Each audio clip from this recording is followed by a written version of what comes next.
Ser Historia, Cadena Ser, con Nacho Ares. En Berbería existen magos que embadurnan sus manos con cierto ungüento negro que al sol permite ver en poco tiempo sobre su superficie cualquier cuestión que uno se plantee en un momento dado, como, por ejemplo, saber si un determinado barco está realizando su travesía sin incidentes. Aplicado a la mano de una mujer, es posible comprobar con este método la navegación correcta de una embarcación. La información me la dio el señor WCL, un comerciante de Londres que fue factor de barco durante mucho tiempo y que aseguraba haber visto durante sus viajes hacer tales cosas. Es una persona de buen juicio.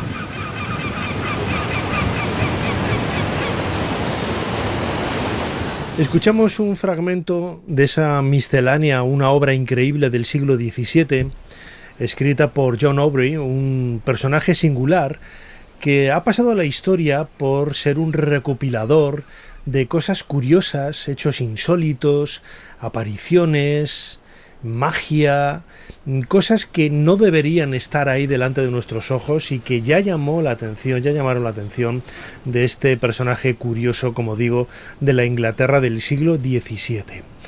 A este tipo de fenomenología tan curiosa desde un punto de vista antropológico e histórico vamos a dedicar el cronovisor de nuestro programa de hoy junto con Jesús Callejo, pero como siempre será uno de los muchos temas con los que intentaremos hacer un poquito más de historia.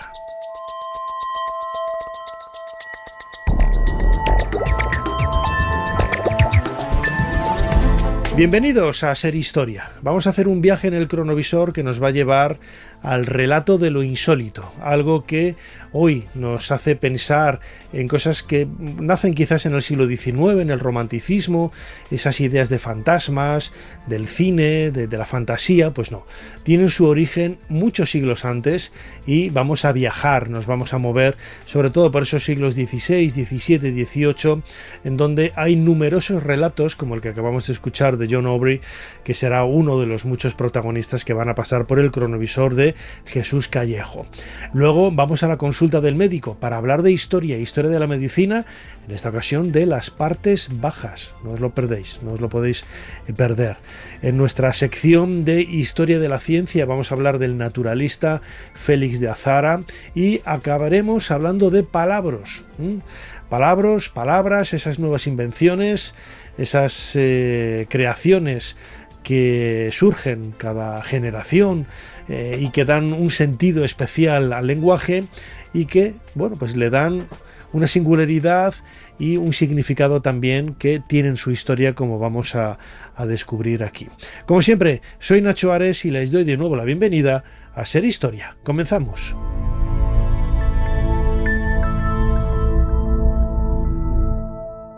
Sigue a Ser Historia en las redes sociales. Nos tienes en Twitter, Facebook, YouTube, Instagram y TikTok. @serhistoria. Y también puedes suscribirte a nuestra newsletter mandándonos un correo a serhistoria@cadenaser.com. Jesús Callejo, una semana más, bienvenido de nuevo a Ser Historia.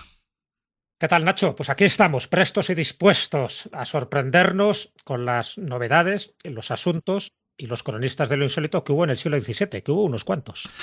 Desde luego, todo el tema, ¿no? Todo lo de lo que vamos a hablar surge a colación de una nueva publicación, Miscelánea, apariciones, sueños, profecías y otros fenómenos anómalos recopilados por John Aubrey, un inglés del siglo XVII, traducción y prólogo y notas de Marcus Polvoranca, buen amigo del programa que ha estado en alguna ocasión con nosotros y también en la escóbula de la brújula.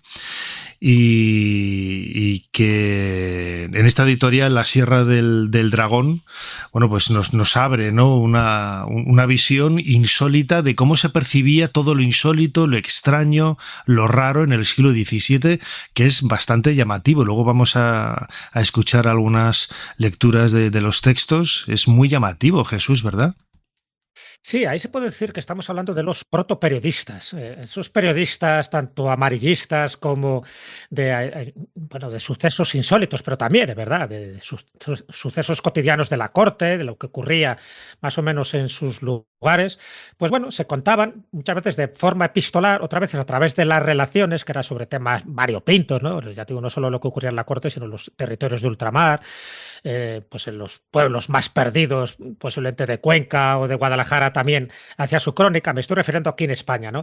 Y evidentemente esto también era algo extensivo al resto de Europa. Entonces esas relaciones luego se convierten en gacetas, esas gacetas también se convierten en avisos, y coincide un poco todo este tipo de literatura, que en el siglo XVIII y siglo XIX continúa con los pliegos de cordel, con los romances de ciego, en fin, ya te digo, es un tipo de literatura muy banal algunas veces, pero que sí suministra muchísima información sobre lo que acaecía en ese siglo XVII, tanto en la corte como fuera de la corte. Y claro, lo que nos interesa en este caso es aquellos sucesos insólitos que tenían que ver con nacimientos teratológicos, es decir, nacimientos de seres monstruosos, caídas que caían del cielo, cosas muy extrañas, por supuesto los meteoritos que no sabían muy bien de dónde procedían, y que siempre se asociaban como señales o presagios de los dioses o incluso también de los demonios. Se habla de casas encantadas, se habla de sueños premonitorios, en fin, un poco lo que Julio Obsecuente ya contaba en su libro Prodigiorum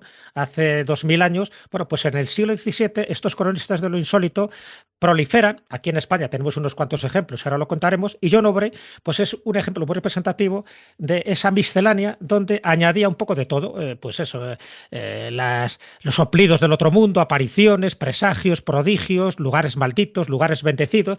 Yo creo que es muy interesante conocer, ya te digo, esa protoliteratura de sucesos, pero también de esos cronistas de lo sobrenatural, porque en definitiva muchos de nosotros nos hemos alimentado gracias a esa información, gracias a esas fuentes, y que luego lo que se hace con libros posteriores, tanto en el siglo XIX como en el siglo XX, es recoger también sucesos de este cariz que ya en el siglo XVII quedaban reflejados. Muchísimos ufólogos, por ejemplo, han recogido mucha información de estas crónicas, de estos relatos, de estas relaciones, de estos avisos y, por supuesto, de estos pliegos de cordel, como así fueron popularizados cuando iban estos cronistas cantando y vociferando pues crímenes horripilantes, sucesos históricos y, cómo no, acontecimientos que se salían de lo normal y por eso se llamaban sobrenaturales. Fíjate, los que todos hemos crecido nosotros, ¿no?, de nuestra generación, con las obras de Charles Fort, que era un recopilador también de recortes de prensa, de hechos insólitos, siempre todos amoldados de alguna forma también al pensamiento de los que le tocó vivir a esas personas en un momento dado. Pero, como digo, hay muchísimos recopiladores de estos aspectos más insólitos de la vida, no solamente John Aubrey, ¿no? Hablaremos de Jerónimo de Barrio Nuevo, de José de Pellicer y de muchos otros que a lo largo del siglo XVII pues tomaron nota, ¿no?, de todo lo que iba sucediendo, que se salía de lo normal y que en ocasiones dan una interpretación que va más allá de lo milagroso o lo religioso y que tiene pues un cariz casi hasta paracientífico, ¿no?, para lo que era la época. De todo ello vamos a hablar en este cronovisor. Junto con Jesús Callejo, crononauta, ya tenemos delante de nosotros el teclado. ¿Cuál es la propuesta que nos haces esta semana? Pues la propuesta es irnos al 12 de septiembre de 1654.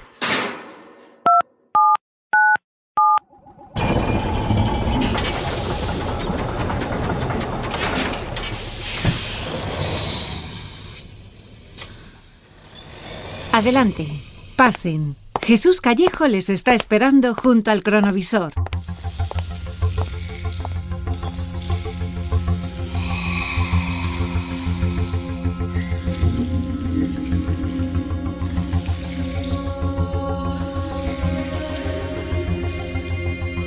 Fíjate, Jesús, estamos escuchando unas cadenas, estamos en pleno siglo XVII y es algo que caracteriza también esas apariciones, supuestas apariciones fantasmales, tanto en la antigüedad como en el presente, ¿verdad? El sonido de cadenas, esas palabras silbantes sonando de fondo, marca un poco la identidad de estos fenómenos, como el que estamos viendo aquí ahora y del que somos testigos, ¿no? Sí, además muy cerca de donde tú vives actualmente. Estamos en la calle Mayor, muy cerca de la Plaza Mayor de Madrid y en el Palacio de Cañete. Es un palacio que existe actualmente, pero que en esta época empezaron a ocurrir fenómenos muy anómalos, vamos a llamarle, pues eso, fenómenos de fantasmogénesis, fenómenos paranormales, y hemos ido a esta fecha porque lo recoge uno de los cronistas que tú acabas de citar, que es Jerónimo de Barrionuevo.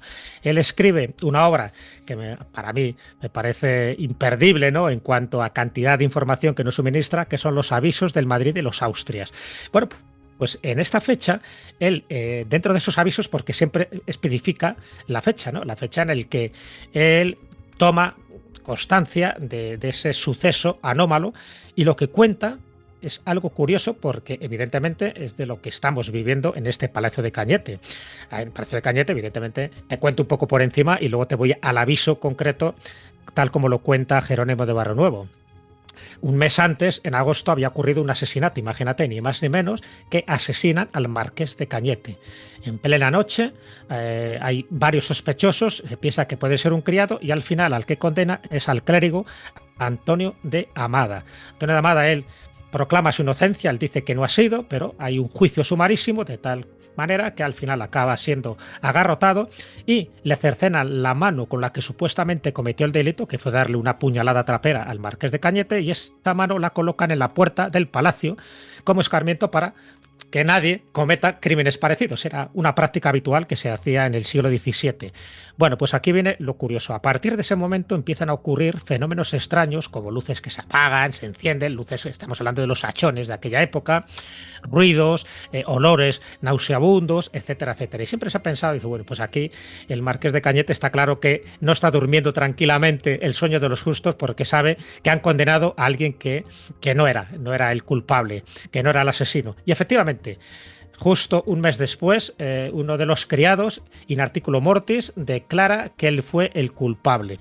Y por lo tanto, pues que habían condenado a alguien que no era, ¿no?, como este clérigo Antonio de Amada. Y lo que cuenta Jerónimo de Barrionuevo, por eso lo hemos traído aquí, en su relación, en estos avisos del Madrid de los Austrias, es lo siguiente, en este 12 de septiembre de 1654. Dice: la marquesa de Cañete se dice que deja su casa y se va a vivir a otra, por los asombros que de noche se ven en ella y el ruido de cadenas y aullidos que se oyen. Lo cierto es que se ven portentos y casi milagros a favor de don Antonio de Amada, y que sin duda quiere Dios volver por su inocencia. Es decir, todo el mundo se dio cuenta en aquel momento que efectivamente el que provocaba aquellos ruidos, aquellos fenómenos de poltergeist, podríamos decir ahora, era por una parte el espíritu del marqués de Cañete y por otra parte el clérigo ajusticiado totalmente inocente que era Antonio de Amada. Bueno, pues esto él lo cuenta pues como un incidente más dentro de los muchos, dentro de la corte de los Austrias. Entonces es muy llamativo porque son datos muy significativos de que en aquella época algo ocurría en este palacio tan céntrico de Madrid y que está considerado por muchos investigadores como el primer caso de poltergeist dentro de un palacete madrileño. Con lo cual, fíjate, para la literatura paranormal como para los cronistas de lo insólito nos da una información de primera mano. Fíjate, vamos a escuchar ahora un momento paralelo, dos casos que recoge John Aubrey en su libro Miscelánea, que acaba de traducir Marcus Polvoranca, y yo creo que tiene muchos elementos en común, ¿no? Esos sonidos, esas formas fantasmales. Ahora hablaremos un poco de ello. Vamos a escuchar primero el corte sacado de estas páginas del libro Miscelánea de John Aubrey y luego comentamos alguna cosa. El señor Caiso Burroughs fue en su tiempo uno de los hombres más valientes y bellos de Inglaterra, aunque también demasiado orgulloso y sanguinario.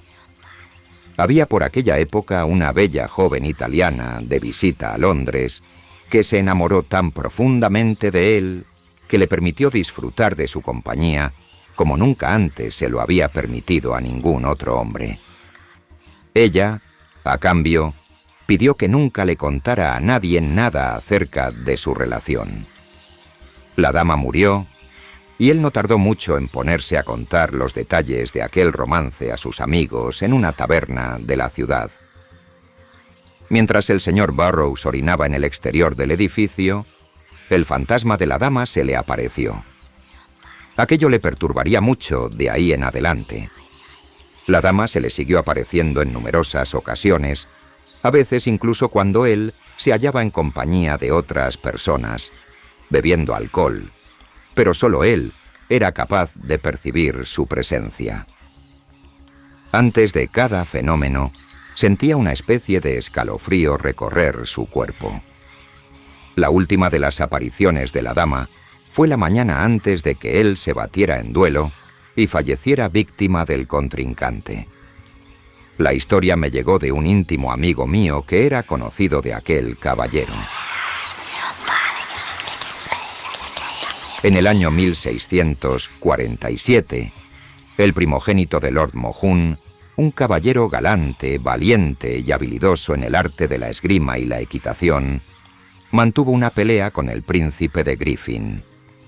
Se retaron a un duelo en combate a caballo que debía disputarse en Chelsea Fields a la mañana siguiente. El señor de Mohun acudió, en consecuencia, al duelo, pero al pasar por la granja Every, fue reconocido por alguien que tiempo atrás había tenido con él algunas diferencias, quien le disparó y acabó con su vida. Se dijo que tal vez ese supuesto error había tenido lugar por orden del príncipe de Griffin, que era consciente de que el señor Mohun era mejor jinete que él, y que de haberse enfrentado con él aquel día, habría terminado con su vida. Mientras aquella muerte tenía lugar, a eso de las 10 de la mañana, al otro lado de la ciudad, en James Street, en la zona de Covent Garden, permanecía en la cama durmiendo, una joven hermosa pero de clase humilde que mantenía relaciones amorosas con el señor Mohun. La joven asegura que lo vio aparecer junto a su cama, que se detuvo a mirarla un rato y que luego se marchó de allí. Le llamó, pero no hubo respuesta por su parte. La dama llamó seguidamente a su doncella, preguntó por el señor Mohun, y la criada respondió que no le había visto en ningún momento. Tenía la llave de la habitación en el bolsillo. La historia me la contó el amigo antes mencionado, que la había escuchado de boca de la dama y de sus criadas.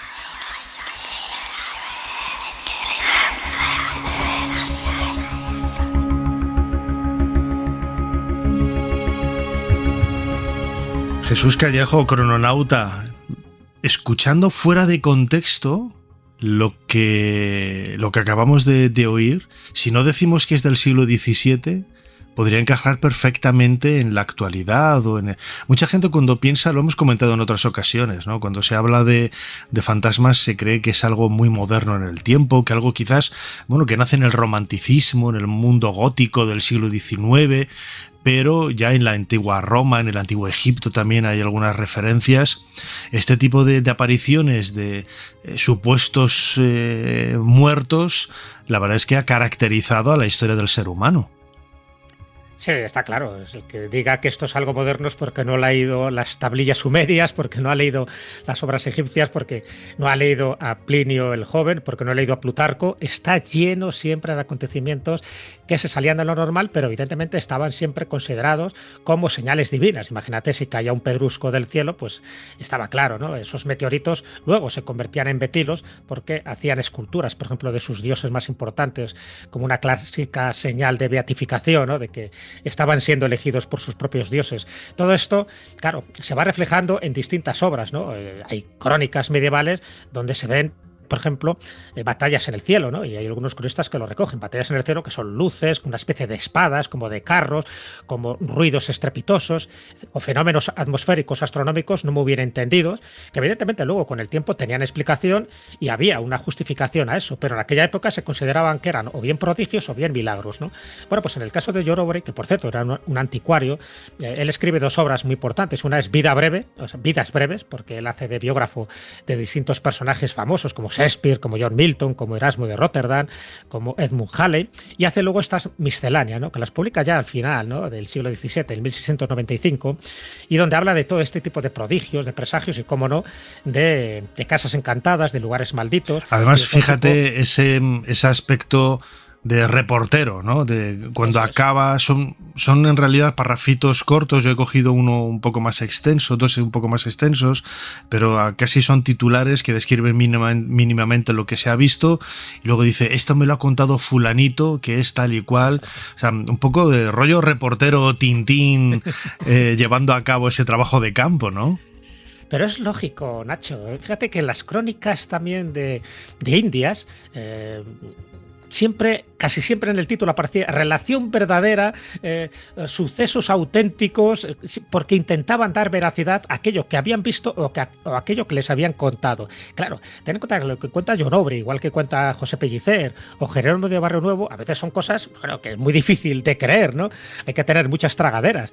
Y te pongo un ejemplo de John Aubrey. Cuenta un detalle muy significativo que a mí me llamó mucho la atención en su momento y que yo lo he reflejado en algunos de mis libros, que es, como sabes, pues está también lleno de misceláneas de estas características.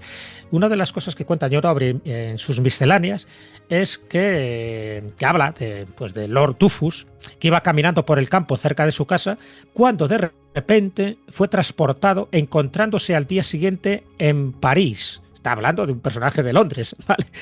Y se encuentra en París, en la bodega del rey de Francia, con una copa de plata en la mano. Cuando le preguntó el rey cómo había acabado allí, explicó que las hadas la habían transportado desde Escocia, decía yo desde Londres, desde Escocia, que primero le llevaron a un banquete donde le habían dado una bebida en una copa de plata y luego a París. Y no aportó más datos. Amnesia absoluta.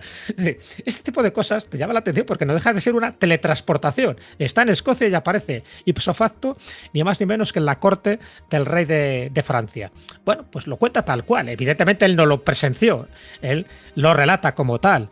O, por ejemplo, también habla dentro del mundo este fantasmal del acoso de un sirviente llamado Francis Fry, y a mano de fuerzas malignas. Y cuenta John Aubrey, los incidentes incluyen visitas del espectro de un anciano y el fantasma de una mujer ante varios testigos. Y a veces las manifestaciones eran dramáticas. Por ejemplo, cuando el fantasma se convertía en un perro que echaba fuego por la boca o un caballo. Y otras veces eran muy violentas. O sea, te lo cuenta tal cual, siglo XVII. Y además una persona que era anticuario, que me refiero, que él vivía de lo que vivía, además heredó una fortuna, se endeudó por multitud de juicios en los que tuvo que estar sometido, pero por otro tipo de cuestiones más profanas.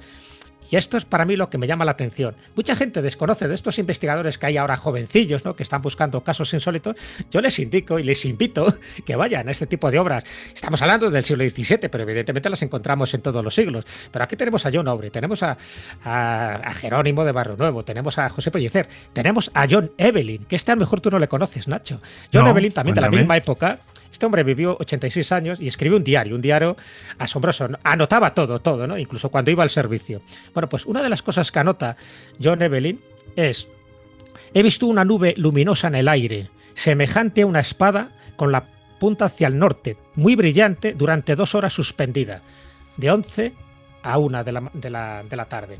Y te lo cuenta tal cual. Evidentemente podemos decir, bueno, pues era un fenómeno atmosférico, un fenómeno astronómico, pero algo que se queda y durante 2 horas suspendida y luego se desintegra, desaparece, pues lo cuenta. No me digas que no es un hecho ufológico muy curioso, muy llamativo, o un funny, ¿no?, por utilizar la terminología de ahora, ¿no?, fenómenos anómalos no identificados.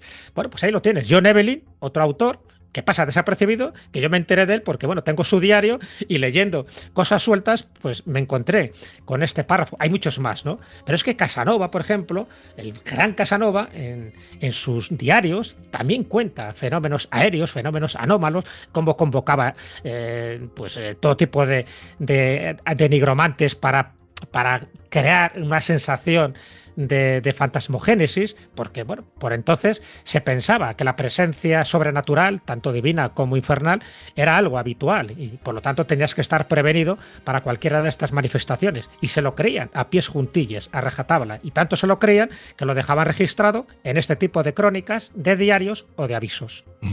Fíjate, estamos hablando de hechos insólitos que quizás, pues 100 o 200 años antes se habrían vinculado directamente con algo demoníaco, con algo religioso, y el pensamiento humano ha ido evolucionando. Todavía no estamos en el siglo de la razón ni nada, pero fíjate, estamos hablando de esas apariciones, de esos muertos que dicen que se presentan delante de los vivos para transmitir algún mensaje pendiente, quizás también para vengarse, para hacer tal o cual cosa, y se toman como fenómenos anómalos, extraños, pero de alguna forma desvinculados de las creencias religiosas que todo lo habían bañado e interpretado con anterioridad. No, así es. Ten en cuenta que cada época lo interpreta en función de sus creencias y de su cultura, no lo olvidemos. O sea, lo que ahora muchos fenómenos de estos extraños los estamos interpretando desde un punto de vista muy tecnológico. En aquella época, evidentemente, la tecnología no existía, por lo tanto, se interpretaba siempre desde un elemento sobrenatural divino. Y claro, yo tengo, por ejemplo, libros donde, claro, libros escritos por monjes, ¿no? Por eclesiásticos, que son los que sabían escribir, los que divulgaban aquellas obras, donde te decían los consejos que tú debías adoptar ante un tipo de aparición que no era humana. Entonces, tenías que preguntar una serie de cosas a la aparición para saber si era celestial o era demoníaca. Entonces, y entre ellos, pues tener agua bendita y arrojar a esa aparición, porque claro, si desaparecía o olía a azufre, pues estaba claro que muy divina no era. Bueno, pues este tipo de cosas te las contaban, y te las contaba gente, en fin, que eran los intelectuales del momento, no lo olvidemos. Acuérdate incluso que el Maleus Maleficarum, ese martillo de las brujas, ese libro tan desastroso, ¿no? Y tan misógino, pero lo escribe gente que eran dominicos, que cuentan todo tipo de asuntos, algunas evidentemente auténticas barbaridades, pero asuntos que estaban relacionados con la presencia del diablo prácticamente en la vida cotidiana. Y están tan convencidos que el diablo hace acto de presencia, que tiene sus aliados, sus acólitos, y esos aliados y acólitos eran las brujas y los brujos y los hechiceros. Y por eso se escribió aquel libro, y es un libro, ojo, que estuvo vigente durante 300 años y más ni menos. O sea, que no estamos hablando de una fantasía pseudoerótica de dos dominicos perversos. No. Estamos hablando que tenía el visto bueno de catedráticos de teología y de filosofía, y tenía el visto bueno de obispos y de papas de la época. Bueno, lo digo para que nos demos cuenta que en cada época se interpretan este tipo de sucesos anómalos, estos cronistas de lo insólito que yo llamo, siempre en función de una determinada tendencia. Y evidentemente el relato lo creaban aquellos que tenían el poder, tanto civil, militar como eclesiástico. Y sí, claro, si el Papa o el Rey da veracidad a este tipo de cosas, ¿cómo no lo va a dar veracidad el pueblo llano? Desde luego, fíjate, estaba viendo ahora algunos datos biográficos de John Aubrey, que nació en 1626 y murió en Oxford en 1697, y está enterrado, lo estaba mirando aquí, en la iglesia de la Magdalena, en Oxford, donde ya he estado en varias ocasiones, porque ahí es donde apareció en uno de los documentos el famoso papiro Magdalene, que se decía que era contemporáneo casi era un fragmento del Evangelio de Mateo, que era contemporáneo de la vida de Jesús, quizás el más antiguo, luego se demostró que no. Pero he estado en varias ocasiones ahí y no sabía que estaba enterrado este señor ahí. Claro, yo tampoco, cuando yo lo he visitado, tampoco conocía al bono de John Aubrey, ¿no? Casi lo estoy descubriendo contigo. Si te parece, Jesús, vamos a escuchar precisamente de este autor del libro Miscelánea, Apariciones, Sueños, Profecías y otros fenómenos, de la traducción de Marcus Polvoranca, publicado por La Sierra del Dragón, la editorial La Sierra del Dragón, un nuevo párrafo sobre luces de muertes, esas luces populares de las que tú también has investigado mucho. Vamos a escucharlo.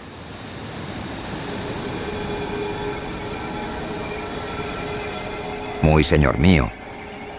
Voy a facilitarle la más valiosa de las informaciones de que dispongo en torno a esas complejas apariciones denominadas cuerpos incandescentes, que señalan, como sabrá, el camino hacia la tumba de quienes se encuentran a punto de morir, en ocasiones incluso antes de haber caído enfermos o de sospechar siquiera que lo vayan a estar. No he oído jamás nada parecido a este fenómeno en Inglaterra, siendo más bien habitual en lugares como Cardigan, Carmarthen, Pembroke y otras partes de Gales. Esta clase de fenómenos, que son conocidos por las gentes de Gales como Camwillan-Thirf o cuerpos incandescentes, son unas misteriosas luces parecidas a la llama de una vela, por su forma ovoide cuando se hallan en movimiento, que tienden a desaparecer cuando uno se aproxima hacia ellas. Al intentar atravesarlas desaparecerán inmediatamente para aparecer luego seguidamente detrás de nosotros y continuar con su camino. Si presentan un color pálido o azulado, es porque anuncian la muerte de un niño, bien que ya haya nacido o bien que haya muerto antes de nacer. Esto es, un nonato. Si son grandes, entonces anuncian la muerte de un anciano. En el caso de que sean vistas 2 o 3 o más de estas luces a la vez, ya sean grandes o pequeñas o de uno u otro tipo, entonces es que van a producirse varias muertes a la vez. Si 2 de estas luces vienen de lugares distintos y se encuentran en un punto concreto del camino, será eso mismo lo que ocurra posteriormente con los cadáveres de quienes están a punto de morir. Si alguna de aquellas luces parece variar de algún modo su trayectoria o camino, que parecía dirigirse en un principio hacia la iglesia directamente, por ejemplo, entonces el cuerpo del fallecido cuya muerte anuncian será obligado a variar también su camino de la misma forma, con el fin de evitar algún lugar anegado por el agua o por el barro, o que sea difícil de atravesar por el motivo que sea.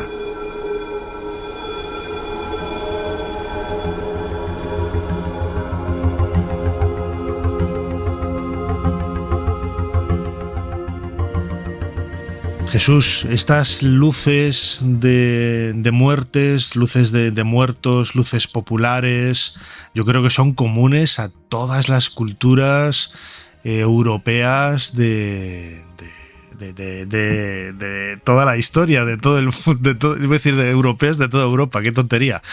Pero es algo muy común, es un elemento común en todas las culturas, ¿no?, occidentales más cercanas a nosotros. Yo no sé si en Oriente seguramente también haya este tipo de tradiciones, pero nosotros en la península ibérica, en España, en nuestra historia, tenemos referencias que tú has estudiado junto con Javier Sierra o tú mismo de esas famosas luces populares, ¿no?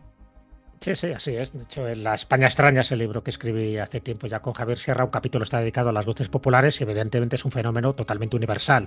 Se da en todas las zonas y cambia el nombre en función de la zona donde se localice, porque son luces populares muy asociadas a lo rural, por eso se llaman popular, ¿no?, porque para ellos sí que tiene una importancia capital, pero son luces que están asociadas a una cueva, a un montículo, a un río determinado, ¿no?, como la luz de Ribera Oveja, por ejemplo, la luz de Mafasca, y se asocian normalmente a 2 o 3 fenómenos, o bien las asocian a almas en pena, lo cual siempre, como ves, el elemento fantasmagórico siempre está presente, es decir, a alguien que tuvo una mala muerte, como se llamaba, es decir, o se suicidó o le asesinaron, y entonces queda errando su lucecita, su fantasmita por allí, ¿no? Otras veces se asocian a luces del tesoro, es decir, que están señalando algún tipo de tesoro, muchas veces arqueológico, y otras veces están asociadas un poco, bueno, a fenómenos que son totalmente explicables, como pueden ser los fuegos de San Telmo o como pueden ser pues luces asociadas al mundo de los cementerios, en fin, ya sabes, los fosfatos y tal, que genera, ¿no?, la putrefacción de materia orgánica. Pero cuando no se entendía bien el fenómeno, siempre se asociaban o bien a hadas, a elfos, a muertos o a tesoros, ¿no? Las luces del oro o del tesoro, por ejemplo, en Brasil, son bastante conocidas. Y bueno, y de eso se hacían eco este tipo de cronistas. Antes hemos citado de pasada a José de Pellicer. De José Pellicer, dentro también de sus avisos, de la época también de los Austrias, él menciona un fenómeno aéreo, una luz de estas características, y muchas veces también se asociaban a presagios o señales infaustas, lo mismo que ocurría, ¿no?, cuando pasaba un cometa o cuando había un eclipse de sol o de luna. Normalmente se asociaba a algo que iba a ocurrir, y lo que iba a ocurrir precisamente no era bueno, ¿no? Alguien de la corte iba a palmar. Bueno, pues en el caso de José de Pellicer se menciona uno de estos acontecimientos el 7 de mayo de 1641 y dice algo muy llamativo. Dice: cerca de las 9 de la noche apareció un globo de fuego o luz que venía de hacia Levante y atravesando Madrid dio tanta luz, el espacio que duró no fue poco, dice, como la del sol en día nublado. Era el resplandor como de 6 o 7 hachas juntos con una cola de hasta 7 varas. Y luego cuenta, prácticamente a renglón seguido, otro fenómeno, pero muy distinto. En este caso no se trata de un fenómeno que da luz, sino todo lo contrario, que no da luz. Dice, lo describe como una nube, pero más bien parece un objeto alargado y estático, porque dice, se vio una negrísima y oscura nube que venía de entre Levante y Septentrión, dilatada y angosta, cruzando todo el poniente y el mediodía, y estuvo mucho tiempo en el aire, estática, y luego se fue desintegrando. Bueno, pues esto, evidentemente, que no se entendía muy bien, se entendía de que algo iba a pasar. Y claro, si al final coincidía, imagínate, pues con el aborto de la reina, o con la muerte de un príncipe, o con algún acontecimiento pues bastante extraño, pues se asociaba el fenómeno lumínico con ese acontecimiento, bueno, pues del personaje en cuestión. Esto ya digo que era muy común y por eso son tan importantes estas relaciones, estas gacetas. Y te cuento una anécdota, Nacho, no sé si lo sabías, porque muchas de estas cosas aparecían en la Gaceta de Madrid, que nace en 1661, es decir, en el siglo XVII. En la Gaceta de Madrid se contaban este tipo de cosas, crímenes horripilantes, personas hermafroditas que cambiaban de sexo, casos de hechicería, fiestas populares curiosas, fenómenos astronómicos, por supuesto corridas de toros, como no van a faltar. Pero esta Gaceta de Madrid, con el tiempo, que se convierte en este primer periódico de información general que surge en España, con el tiempo se convierte esta Gaceta de Madrid en el Boletín Oficial del Estado en 1936, lo que son las cosas. O sea, que para que veas cómo ha ido derivando, porque claro, en esa Gaceta de Madrid, además, se ponían leyes, se decían reglamentos, se decían, en fin, las normas a seguir por el municipio. Y con el tiempo van dejando de lado los casos sorprendentes, las crónicas más insólitas, y se convierte en el Boletín Oficial del Estado. Pero surge como una relación de estos acontecimientos sobrenaturales en su momento. Fíjate qué curioso. Es bastante sobrenatural, a veces el BOE, cuidado. Desde luego que sí. Fíjate, Jesús, ya para ir acabando, lo llamativo, lo curioso que es encontrarse este tipo de referencias miscelánea. Lo llama John Aubrey en el título de su libro. Que, claro, para ellos imagino que sería algo tan sorprendente que no sabrían cómo calificar, aunque tampoco estaban muy desencaminados a la hora de hacer caso y de hacer referencia a hechos de los que ya se tenía noticia, y estoy seguro de que todos ellos de alguna u otra manera ya habían oído, pues como nosotros en la actualidad. Sabes que mi primo, mi vecino, mi tío, mi tal, mi cual me ha contado que en esta casa, en este sitio, tal, bla, bla, bla. Todos, absolutamente todos, conocemos historias de este tipo o hemos sido conscientes de ellos, y no es que las hemos protagonizado por nosotros mismos, ¿no? Pero ya como última reflexión, Jesús, tenemos apenas un par de minutos. Qué importante es conservar este patrimonio desde el punto de vista antropológico, porque no deja de ser una fuente para entender nuestros propios miedos, nuestros propios anhelos y realmente lo que nos rodea, que puede ser mucho más sorprendente de lo que hubiéramos esperado, ¿no?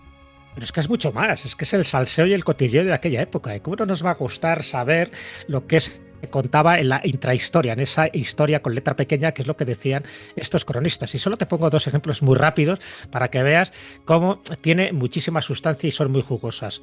Una es, por ejemplo, también se hablaba de los cantantes castrados de la época, ¿no? Como el famoso capón Lázaro del Valle, y dice Jerónimo de Barrio Nuevo, dice, a un músico capón del rey que se llama don Lázaro del Valle le han retoñado los genitales y está tan gozoso que los enseña a todos.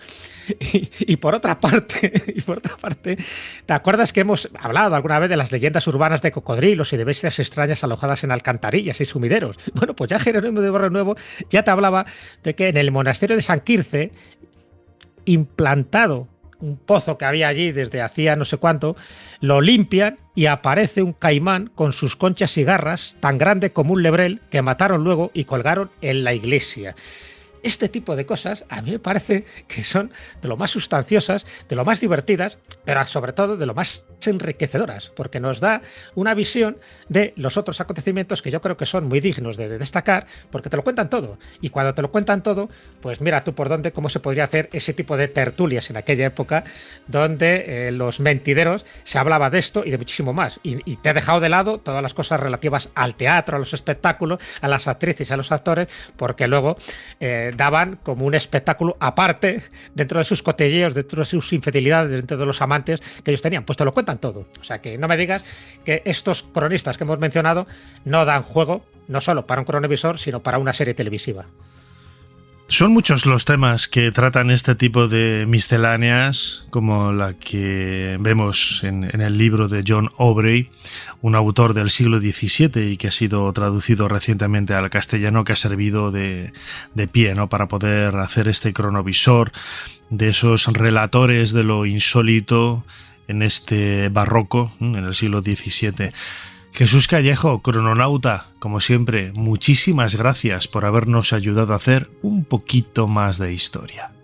Pues nada, ha sido un placer. Me voy con estas misceláneas de Nobre, porque lo que hemos contado es un 5% de todo lo que hay.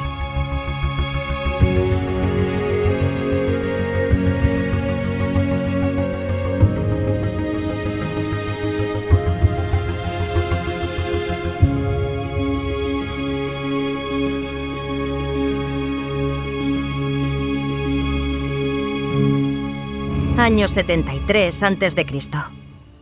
A la sombra del monte Vesubio, lo que comenzó como una fuga de 70 gladiadores se ha convertido en una pesadilla para Roma. El pretor Glabro cree que se encuentran atrapados en la cumbre, esperando a que el hambre haga el trabajo de las legiones.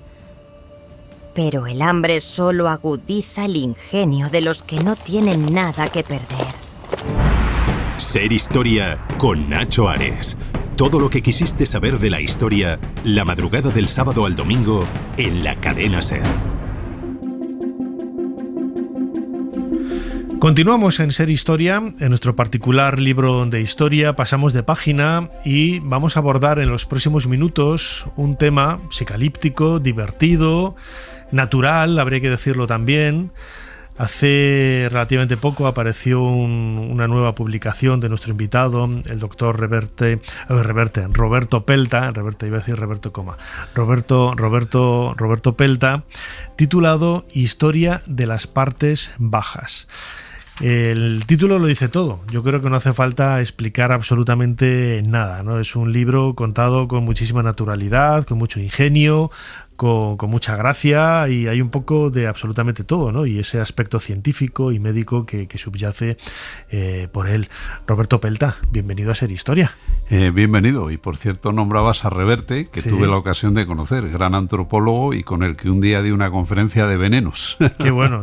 Yo le conocí también, el doctor Roberto Coma, un tipo absolutamente fantástico, hablando de momias y de un montón de... Aparte, el sitio era muy bueno para la conferencia porque fue en la biblioteca de la Gran Peña. Claro, allí medio a oscuras hablar de venenos, imagínate. Claro, qué terror, qué terror. Muy bien, Roberto, la primera pregunta. En la antigüedad, las representaciones de dioses, de diosas, en muchas ocasiones aparecían desnudos, ¿no? Yo, por ejemplo, como egiptólogo, estoy muy acostumbrado a ver representaciones del dios Min, itifálico, dios de la fertilidad, la diosa Afrodita, enseñando las partes bajas, podríamos decirlo así. Hace miles de años todo este tema era mucho más común, más cercano, más natural a lo que podemos entender ahora, ¿no? Sí, efectivamente no había ese pudor, ¿no?, por el tema, y de hecho, bueno, tú que conoces mucha historia sabes que en Grecia y en Roma practicaban la gimnasia desnudos, ¿no?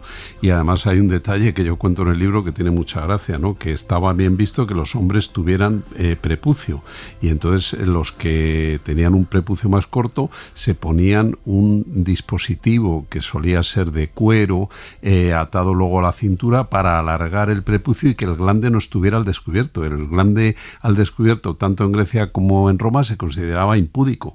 Y volviendo al tema favorito tuyo, a Egipto, pues ya sabes que Isis era un dios que se representaba también de forma fálica como signo de la fertilidad, de la fecundidad, ¿no? Y bueno, por eso Príapo, ¿no?, pues era un dios en estas culturas muy apreciado. Desde luego, pero al mismo tiempo existe esa normalidad, pero tampoco dejaban de lado el lado más humorístico, más cómico. Estoy pensando ahora en el papiro erótico de Turín, donde salen esas representaciones, ¿no?, de época ramésida, hacia el 1100 a.C., con unos miembros gigantescos, y todo eso implica el mundo de lo cómico, de la broma. Aparte de esa naturalidad, también eran conscientes, ¿no?, de las bromas que había en ese sentido, ¿no? Pues mira, yo lo del papiro no lo conocía, Pero sí hay una cosa en el libro que tiene gracia, porque hubo un arzobispo en Sevilla en los años 50, el cardenal Segura, y pues habían descubierto en Itálica una serie de figuras con las partes pudendas expuestas, y dijo que eso lo tenían que... Y entonces le llegaron a apodar el capador o el gran capador, y entonces le encargó esto a una restauradora del Museo Arqueológico, ¿no? Y años después, cuando volvieron a recomponer las figuras, había algunas figuras muy pequeñas con unos miembros enormes. Parece ser que cuando aquella persona hizo la labor estaba un poco ebria. Qué crack el tío. ¿Cuándo empieza a aparecer este tabú? ¿Cuándo empieza a ocultarse o a verse como algo pecaminoso, ¿no? Podemos intuir que quizás con el nacimiento del cristianismo, porque en otras religiones parecía ser mucho más... estar más normalizado, ¿no? Sí, porque ahí efectivamente, ahora que has dicho del cristianismo, está lo del paño de pureza, ¿no? Cuando se representa a Cristo, ¿no? Hace poco me llamó la atención que fui a la Real Academia de Bellas Artes de San Fernando, y hay un cuadro de un señor que era el bedel principal de allí, y este señor, pues para los estudiantes de pintura, de escultura, se exhibía desnudo, pero le tienen puesto también en dos cuadros de dos alumnos distintos de la Real Academia de Bellas Artes de San Fernando, con una zona blanca en el pubis, ¿no? Que recuerda un poco al paño de pureza. Entonces yo creo que ahí el cristianismo tuvo su lugar, y lógicamente la Iglesia, ¿no? Fíjate el caso de las pinturas de Miguel Ángel en la Capilla Sixtina, ¿no? Cuando contrata el Papa a Daniel de la Volterra, ¿no? Que pues le llegaron a apodar el braguetone, para que cubra las partes pudendas de esos personajes que Miguel Ángel, volviendo a como tú iniciabas la entrevista, representó con la máxima naturalidad. Uh-huh. Y además es algo que podemos ver a lo largo y ancho de la historia del arte. En la historia del arte hay infinidad de ejemplos de hombres y de mujeres desnudos, que insisto, ¿no? Tanto en el mundo, en el antiguo Egipto, en Mesopotamia, en Grecia, en Roma, era un tema absolutamente normal. Imagino que las representaciones artísticas, a ti como médico, también te permite echar un vistazo, ¿no? A ver cómo es la anatomía de algunas personas, si tienen algún tipo de enfermedades, si no, cómo son las tradiciones, la higiene, todo ese tipo de detalles también se ve no solamente por la documentación que hay, ahora hablaremos un poco de ello, sino también por las representaciones artísticas, ¿no? Claro, efectivamente, tú te vas, por ejemplo, al Museo del Prado, y los que sabemos un poco de medicina, pues tienes ahí una colección tremenda de cuadros que te sugieren cosas, ¿no?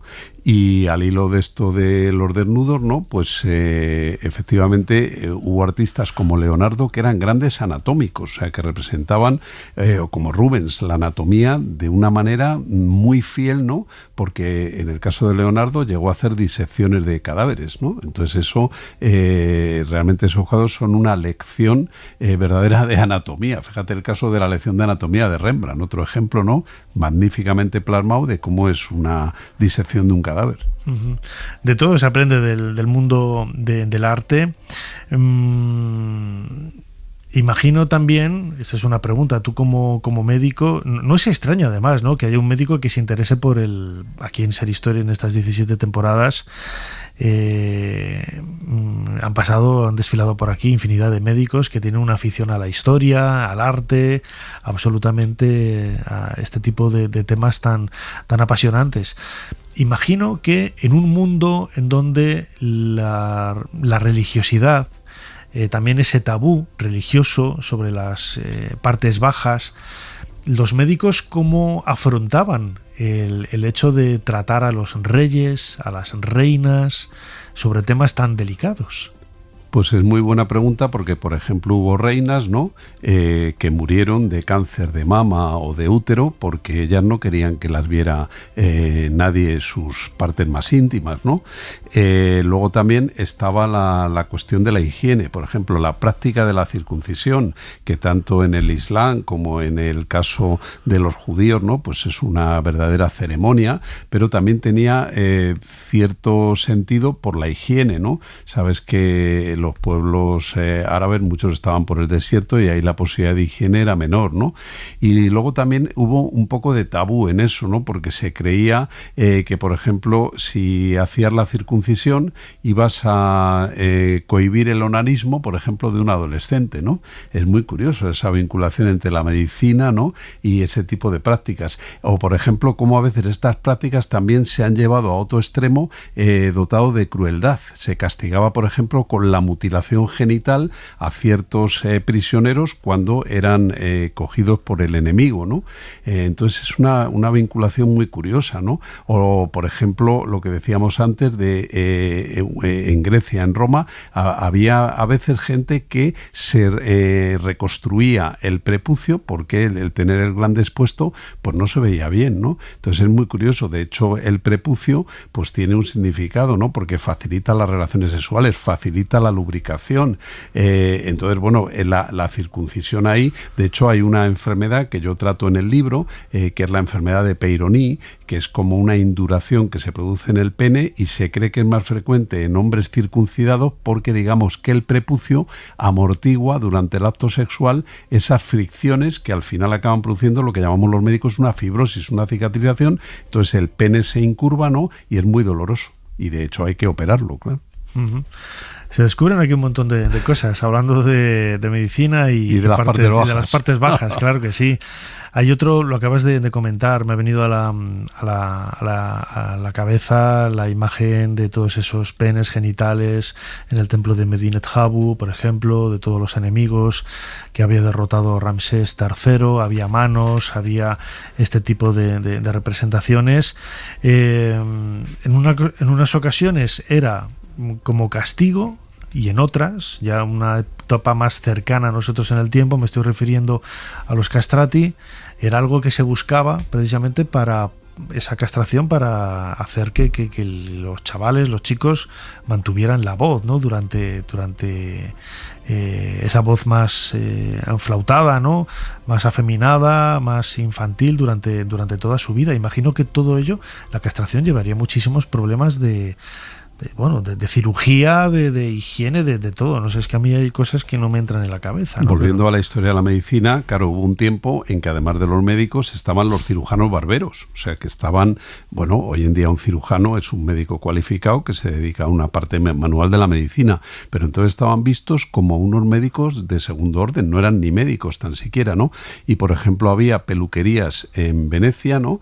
Barberías, donde decían claramente que practicaban esa emasculación de los chavales, ¿no? Para que pudieran ingresar en coros, ¿no? Porque había una prohibición por parte de la Iglesia de que las mujeres cantaran en las ceremonias, ¿no? Y entonces ahí se buscó lo de los castrati, pero claro, al fin y al cabo se tomaba una decisión con un menor que él no tenía arte ni parte y era una auténtica barbaridad. A veces se les sumergía en agua muy fría para evitarles el dolor de ese corte tan brutal, ¿no? Y otras veces se les daba un poco de opio, se les adormecía, pero claro, no había un consentimiento por parte del paciente. Eso hoy en día sería impensable. Volviendo a lo púdico, por ejemplo, hoy en día no hay problema en las mujeres de que las atienda un ginecólogo o una ginecóloga, pero es que hubo una etapa donde las mujeres no querían que atendieran los partos los hombres y entonces existían las parteras, las matronas y a veces había muchas complicaciones. De hecho, nombro en el libro a un héroe de la medicina que fue Semmelweis, que es el que se da cuenta de que hay mucha fiebre puerperal y que tiene una causa en la maternidad de Viena donde él ejercía, que los estudiantes de medicina practicaban autopsias y luego iban a atender los partos y lavarse las manos, ¿no? Entonces fue una etapa de oscurantismo, pero en parte, como tú bien decías, dominada por ese pudor, ¿no? Que impedía a veces que gente con una técnica depurada pudiera atender a esas mujeres bien parturientas. O fíjate qué barbaridad, por ejemplo, las remendadoras de himen, que se trata, por ejemplo, en la Celestina. Reconstruían el himen mujeres sin ninguna formación y empleaban unos materiales que a veces eran cáusticos, ¿no? Y aquellas pobres debían de pasar de todo, porque estaba entonces bien visto, lógicamente, que la mujer fuera virgen, inclusive estaban más apreciadas en los prostíbulos las vírgenes. Bueno, se queda pensando y me quedo sin palabras. Tengo que mirar aquí al cuaderno para volver al presente. ¿Cuál es el remedio más absurdo que has encontrado o más grotesco o más llamativo, ¿no? De higiene o de, no sé, de cualquier cosa relacionada con las partes bajas, ¿no? Que es un poco el asunto del libro publicado por La Esfera. Pues mira, para que veamos la superstición en la que estaba sumida la medicina, por ejemplo, nuestro rey Carlos II el Hechizado, con el que acaba la dinastía de los Austrias en España, dijeron que tenía hechizadas sus partes y que probablemente estaban hechizadas porque le habían dado un chocolate con sesos de un ahorcado. O sea, increíble eso, ¿no? Y se llegó a hacer, pues, a llamar a un exorcista, ¿no? A ver si le quitaba el hechizo. Ya en su lecho de muerte, que me parece que muere con 39 años, las últimas palabras son: me duele todo, porque llamaron a un exorcista, llamaron a dos, pero es que uno de ellos le golpeaba con un crucifijo de marfil y de bronce en la cabeza. Entonces, aquel hombre que estaba fatal, imagínate, ¿no? Luego, en este campo, digamos, un poco supersticioso y repulsivo, hay una parte del libro dedicada a los afrodisíacos. Se daban verdaderas porquerías como supuestos afrodisíacos, y a veces se manejaban verdaderos venenos, como fue el caso de la cantaridina, ¿no? Que, bueno, pues se saca de un coleóptero, ¿no? Y que tiene un poder muy abrasivo sobre las partes genitales. De hecho, se usaba en la Edad Media hasta para provocar el aborto, ¿no? Entonces, esa superstición, bueno, pues hizo que mucha gente muriese, pero no por la enfermedad que tenían, sino un poco rematados por los médicos. Esto hay que decirlo con estas palabras. Fíjate, cuando algún rey enfermaba mucho y estaba muy debilitado y le empezaban a hacer sangrías, ¿no? O, por ejemplo, cuento en el libro, siguiendo con las partes bajas, el caso de Don Juan de Austria, ¿no? Que se muere en Namur, en un campamento de una ciudad belga, ¿no? Y se muere porque tiene un problema con las hemorroides, probablemente una trombosis hemorroidal, y le hacen una intervención que se desangra. Y entonces dice un médico muy afamado de la época: claro, es que le tenían que haber aplicado sanguijuelas y no la lanceta. Qué horror, qué horror. Qué horror lo que padecieron aquella gente. Desde luego, y además estaba pensando ahora también en la portada del libro, que vemos a Napoleón, a Fernando VII, a otros grandes, ¿no? Al Rey Sol, a Catalina la Grande. Estas supersticiones y estas tradiciones tan grotescas no solamente estaban instauradas en los estadios más bajos de la sociedad, sino también en la nobleza, en los reyes, porque, bueno, yo creo que basados únicamente en la ignorancia, ¿no? La ignorancia, y por ejemplo, volviendo a la portada, hay un ejemplo gráfico para cambiar un poco y no irnos solo a lo genital, porque aunque el libro tiene un subtítulo: Historia de las partes bajas, anécdotas, curiosidades y misterios de genitales ilustres, hay otras partes que se tocan, que es la zona del recto, como hemos dicho en el caso de las hemorroides, ¿no? Por ejemplo, el problema de las piedras en la vejiga, ¿no? Y lo que sufría aquella gente con eso, o las enfermedades venéreas, ¿no? Entonces, bueno, en el caso del Rey Sol, imaginemos la escena. Luis XIV tiene una fístula. Una fístula es una comunicación que surge en la zona del ano después de un acceso perianal, ¿no? Y bueno, pues operar la fístula, el que le opera, que era un cirujano barbero, se tira varios meses ensayando, pues con esclavos, yo qué sé, pues alguno que iba a tener una cadena perpetua, a lo mejor le perdonaban un poco, ¿no? De años. Y entonces, ya cuando consigue dominar la técnica, interviene al rey. Imaginemos la escena en el Palacio de Versalles, el rey allí con el culo en pompa, vigilado por su amante, por su primer ministro, o sea, un montón de gente presenciando aquello. Pero lo más triste, dentro de ese campo de superstición, se lo hacen a lo vivo. El tío aguanta ahí tremendamente. Ya cuando está acabando, se vuelve hacia Félix de Tassí, me parece que se llamaba el cirujano, y le dice: oiga, le queda mucho. Dice: pero yo no quiero nada distinto a lo que le aplicaría usted a la plebe, ¿no? Y bueno, y encima se pone de moda entre los nobles, aunque no tengan nada en la zona del ano y del recto, operarse de la fístula. Hay gente que se somete a cortes ahí para imitar al rey.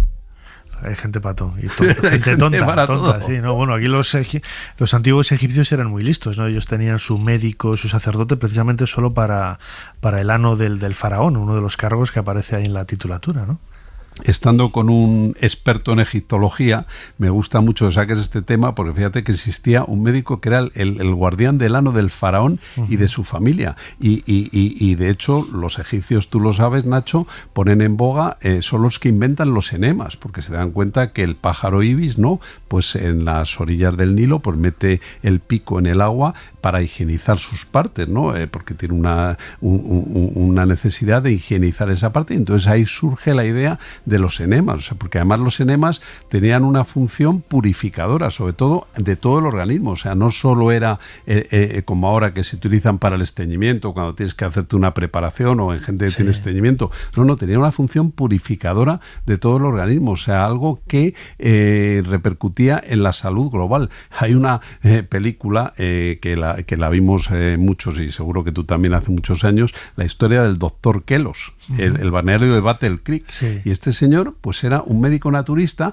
que, volviendo a las partes bajas, tenía dos peculiaridades. Una, que sometía a los pacientes a enemas, que bueno, eso no estaba muy mal, pero estaba en contra del onanismo. Hizo un tratado culpabilizando aquello, y bueno, los padres decía que vigilasen a los niños cuando estaban solos por si se masturbaban. O sea, era un verdadero fundamentalista de crear una represión, porque pensaba que la masturbación era una práctica nociva. Hay cosas que a lo largo de la historia nos pueden sorprender, ¿no?, en relación a esta Historia de las partes bajas, publicado por La Esfera, que es el último trabajo de nuestro invitado, el doctor Roberto Pelta Fernández.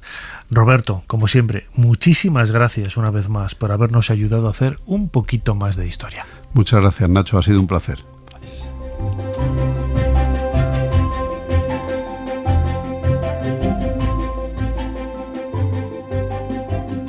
Una epopeya sin par, la Odisea de Homero, canta el destino de Odiseo, el astuto rey de Ítaca. 10 años ha luchado en Troya y 10 más batallará contra el mar y la cólera de los dioses. Ser Historia con Nacho Ares. Todo lo que quisiste saber de la historia, la madrugada del sábado al domingo en la cadena SER.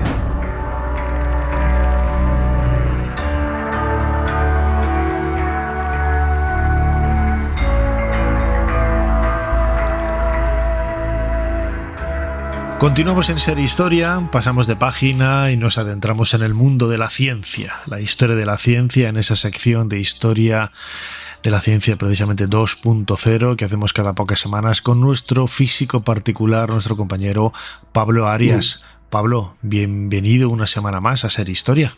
Pues Nacho, bien hallado una semana más, aquí estoy. ¿De quién nos vas a hablar esta semana? ¿Quién es Félix de Azara?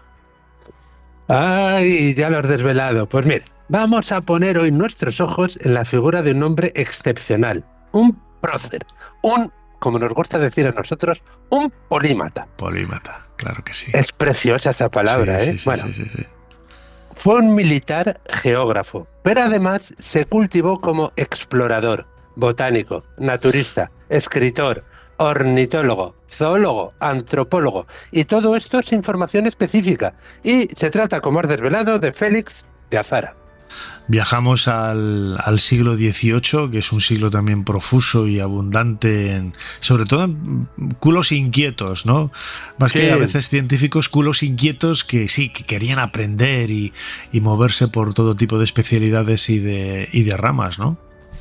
Sí, pero es que eran, a ver, voy a decir una cosa que igual es exagerado, pero eran superhombres. Es decir, porque se desarrollaban en ambientes muy diferentes y eran capaces de acoplarse y desarrollarse bien. He de decir, antes de empezar, que la vida de Félix de Azara es tan densa que voy a tener que omitir muchísimas cosas de su biografía, que todas y cada una de ellas se podría realizar un programa específico. Es maravilloso. Bien, empezamos. Nació en 1742 en Barbuñales, que es una localidad a unos 40 kilómetros de Huesca, muy pequeñita. Si nuestros oyentes lo miran, no sé cuántos habitantes tendrá hoy en día, pero unos, como mucho, 100. Bien, y falleció en esa misma localidad en 1821 a los 79 años. Como has dicho, fue el final del siglo XVIII con el principio del siglo XIX,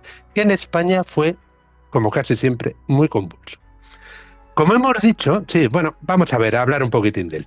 Fue un militar geógrafo, y hemos dicho explorador, botánico, naturista, escritor, ornitólogo, zoólogo, antropólogo, entre otras muchas cosas. Y con la única formación que tuvo, que fue la recibida en la Real Academia de Matemáticas y Fortificación de Barcelona, donde salió como cadete del Real Cuerpo de Ingenieros, es decir, sale formado en cartografía, levantamiento de planos, caminos, etc. Una de sus primeras misiones fue enviado como militar, fue enviado y herido en la expedición fallida para tomar Argel en 1775 y sobrevivió de milagro, porque fue encontrado herido de bala y moribundo en la playa. Afortunadamente salió de esa, eso sí, tardó 5 años en recuperarse, pero una vez de nuevo en servicio, en 1781 fue enviado a América del Sur, encargado, junto con otros, de delimitar con precisión las fronteras entre España y Portugal. Y aquí comienza nuestra aventura, Nacho. Decir que fue enviado por algunos meses y se quedó 21 años. Bueno, eso pasa con muchos, ¿no? Dice, no, yo venía aquí, o no, voy a colocar esta jarra aquí de forma profesional, pasan los años y ahí sigue la jarra. Sí, de forma provisional. Muy Sí. bien, a ver. Entonces, vamos a aclarar esto. Como todos sabemos, el Tratado de Tordesillas de 1492, los reinos de Castilla y Portugal delimitaron su área de influencia. Y el resultado fue que la parte que hoy es Brasil quedase en zona portuguesa. Bien. Varios fueron los acuerdos y desacuerdos entre ambos reinos durante muchísimo tiempo. Lo que nos interesa es que en 1777 España y Portugal por fin se olvidan de las rencillas anteriores y firman un acuerdo y envían a un grupo de exploradores, entre los que está Félix de Azara, para delimitar las fronteras conjuntamente con una delegación portuguesa, para hacerlo de común acuerdo. Bien, el caso es que ellos llegan a la costa americana y la delegación portuguesa se demoran en llegar, entonces los españoles se repartieron el trabajo por hacer y a Félix de Azara le correspondió realizar la parte cartográfica de lo que corresponde al actual Paraguay. Bueno, continúa el tiempo y la delegación portuguesa sigue sin aparecer. Bueno, voy a avanzarlo ya. A día de hoy, Nacho, todavía no ha aparecido la delegación portuguesa. Están esperando todavía, ¿no? Sí, siguen ahí las tacitas de té y de café que les dejaron de forma provisional. Claro, ¿no? Mucho interés al parecer no tenían. Bueno, entonces, ¿qué pasa? Que el bueno de Félix de Azara empieza a realizar sus trabajos cartográficos. Date cuenta que lleva un grupo de personas que serían unos 150, porque las mediciones cartográficas requieren de mucho detalle para tomar los datos y después elevar los planos. No lo vas haciendo en campo. Y no te equivoques, claro, que eso es... Bueno, entonces, en el tiempo de asueto, el bueno de Félix de Azara, con su propio instrumental, que esto hay que destacarlo, porque él decía que no, que el otro era el instrumental de España, y él no quería dañarlo, y con su propio instrumental lo que hace es empezar a estudiar las especies que descubre en Paraguay. Y, como no tiene formación, crea una metodología propia que él mismo reconoce. Él hace sus escritos, toma sus datos y reconoce que lo hace así por ignorancia.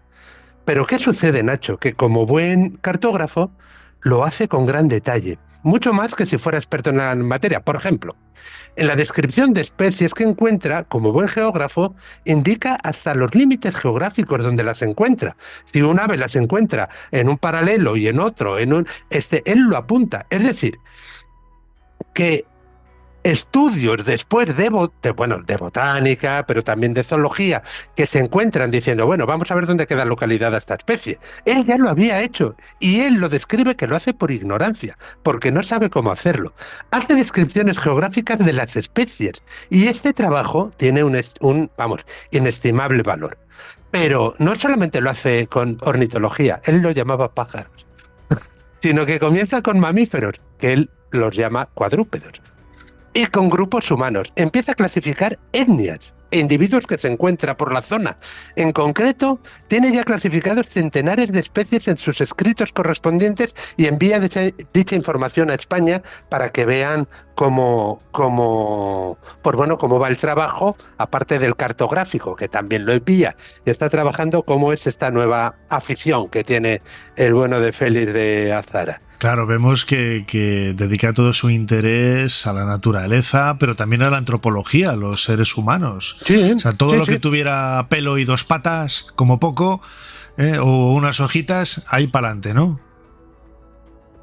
Sí, efectivamente. Es más, insisto en lo de que no tiene formación porque él también lo insiste en sus escritos.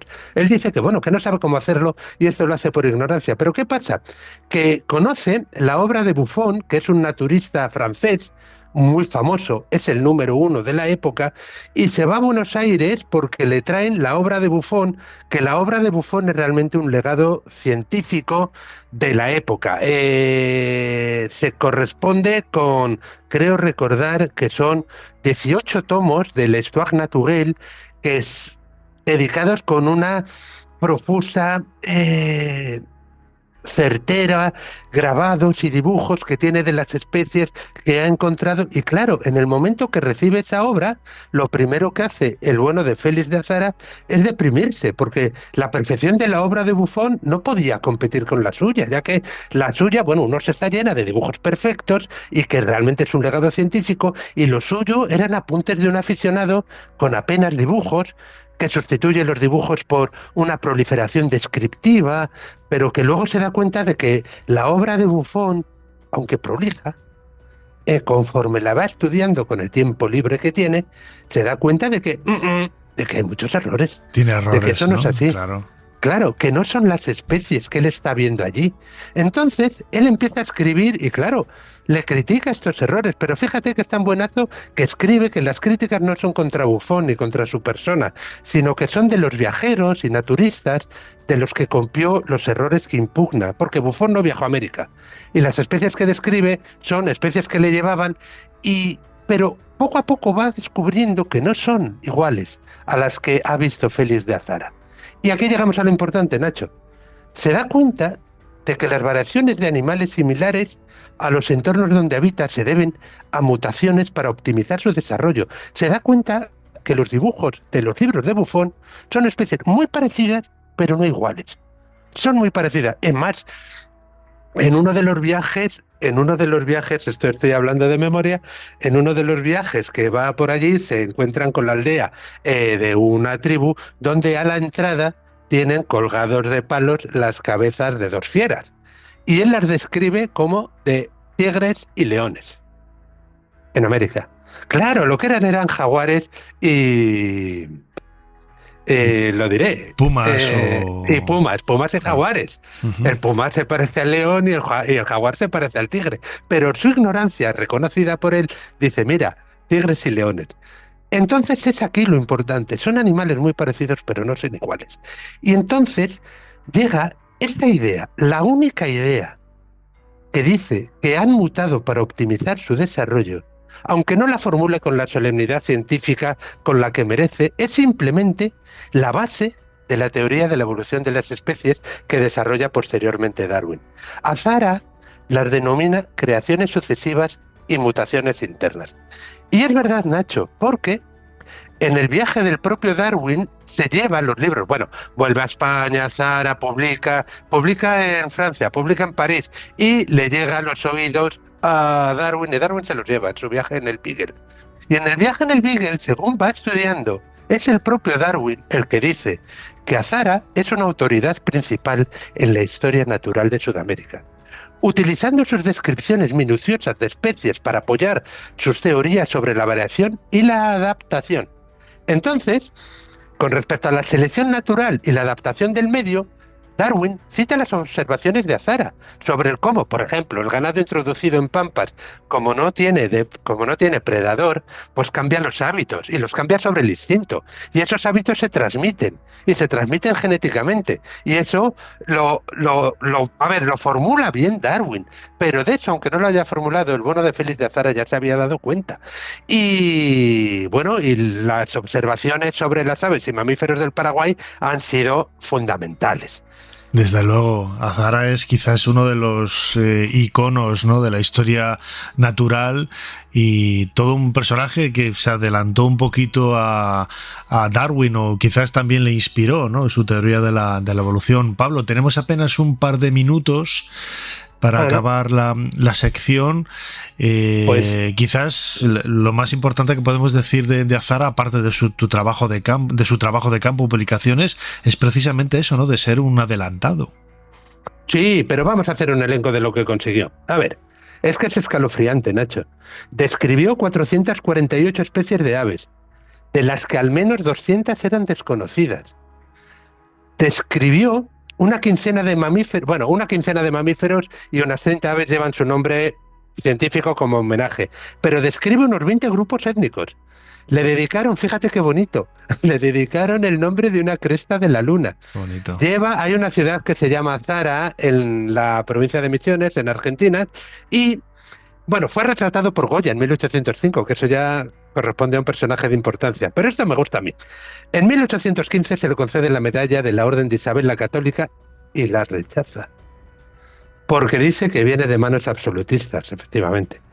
Y decir, por último, que existe una fundación en Argentina de historia natural que lleva su nombre, Félix de Azara, y hace una encomiable labor. Desde luego, Félix de Azara merecía esta sección en la historia de la ciencia 2.0 con nuestro compañero Pablo Arias. Pablo, como siempre, muchísimas gracias por habernos ayudado a hacer un poquito más de historia. Muchas gracias de nuevo, Nacho, por ayudar a difundir la ciencia, y este capítulo, como no puede ser de otro modo, va dedicado a la memoria de Félix de Azara.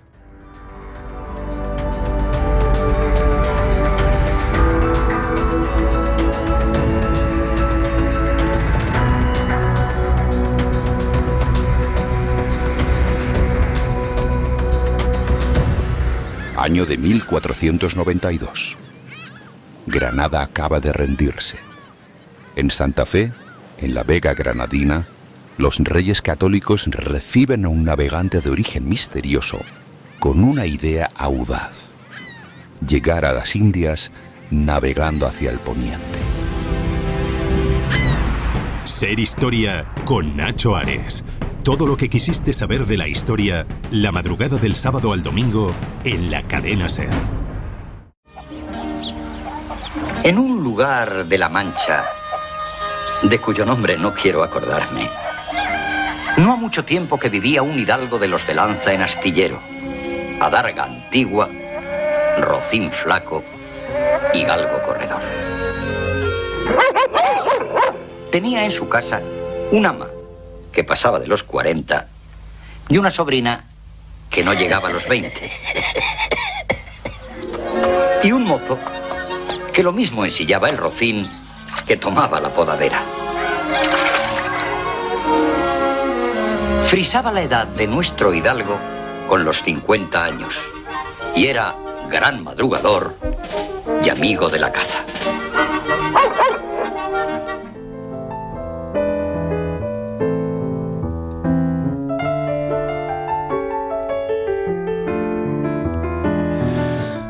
Escuchábamos el inicio de la serie de televisión española de Don Quijote y Sancho del año 79, con el comienzo de la lectura del Quijote de Miguel de Cervantes, y escuchaba yo algunos términos, algunas palabras que yo no sé si un joven de hoy lo entendería, ¿no? La podadera, frisar, en el contexto en el que aparecen en este capítulo, ¿no? En el del inicio del libro del Quijote. Bueno, pues se utilizaba un lenguaje que desconozco, ¿no? Si hoy los chavales de hoy serían capaces de poder entenderlo, o ellos emplearían otro tipo de palabras o de palabras, ¿eh? Palabras precisamente del mal uso del español y cómo hacerlo mejor. Es el último libro de nuestro invitado Fernando Vilches, que acaba de publicar Arzalia. Fernando, bienvenido de nuevo a Ser Historia. Sí, yo ya aquí estoy emocionado porque ya es la segunda o tercera vez que vengo. Y la repercusión que tiene es brutal. Te puedes imaginar. La gente que luego me llama, Fernando, que ha salido en lo de Nacho. Digo, sí, jolín, yo lo conocí hace años ya.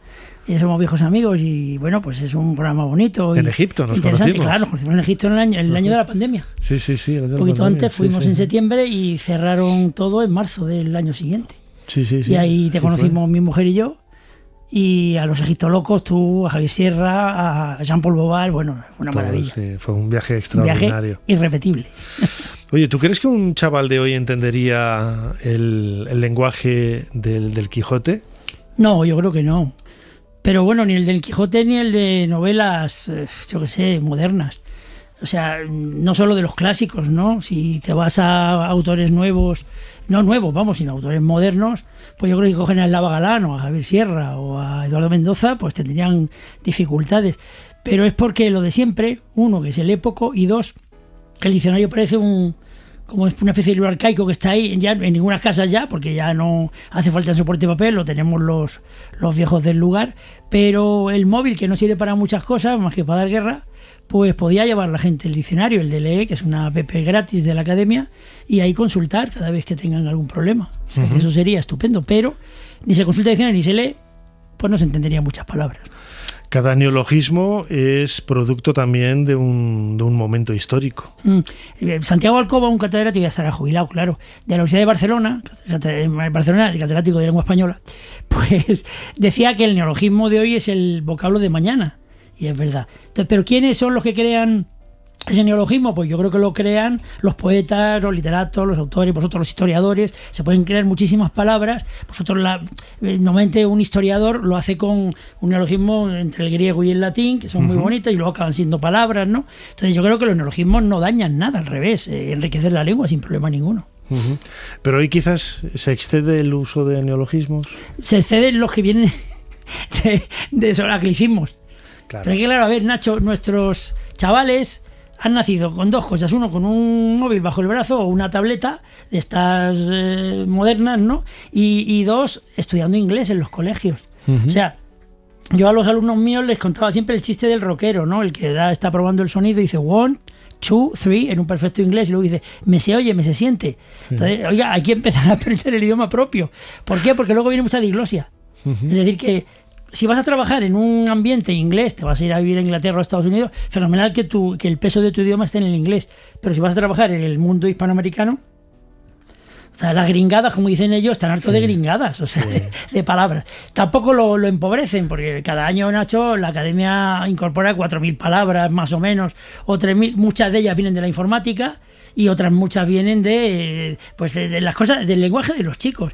A la gente les asusta, pero es que no sé si nos acordamos cuando éramos jóvenes que nuestros padres decían que no teníamos remedio. Estos chicos cómo hablan, estos chicos no tienen, esta juventud no tiene futuro, pues esto es cíclico, ¿no? Sí. Entonces, ese lenguaje que ellos tienen, pues con el tiempo se cura, como la juventud.